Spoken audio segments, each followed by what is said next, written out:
สบายดีท่านผู้ชมที่เคารพนำท่านผู้ชมมาติดตามข่าวกีฬา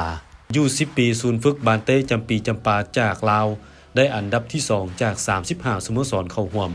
การแข่งขันเตะบอลเยาวชนรายการสิงก้าคัพที่ประเทศสิงคโปร์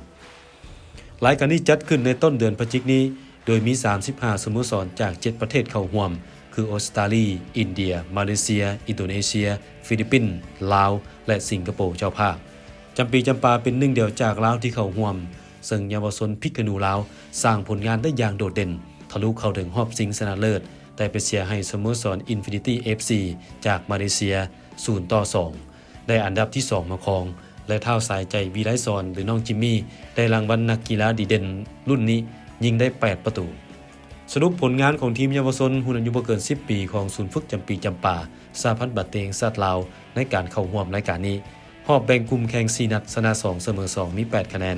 เป็นอันดับที่2ของกลุ่มมาในรอบ16ทีมสุดท้ายเอาชนะ Lion City Sailor Football Academy ทีม A จากสิงคโปร์เจ้าภาพ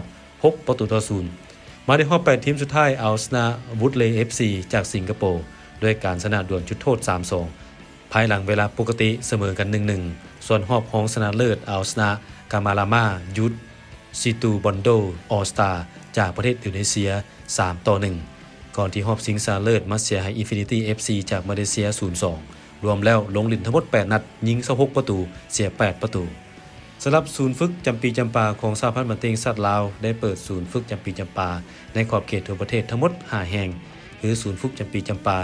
ห้วยหงเมืองจันทบุรีนครหลวงเวียงจันทน์ศูนย์ฝึกจำปีจำปาสนามกีฬาแห่งชาติหลัก16เมืองไซธานีนครหลวงเวียงจันทน์ศูนย์ฝึกจำปีจำปาเมืองท่าแขกแขวงคำมวลศูนย์ฝึกจำปีจำปาอยู่นครปากเซแขวงจำปาสักและศูนย์ฝึกจำปีจำปาเมืองหลวงน้ำท้าแขวงหลวงน้ำท้า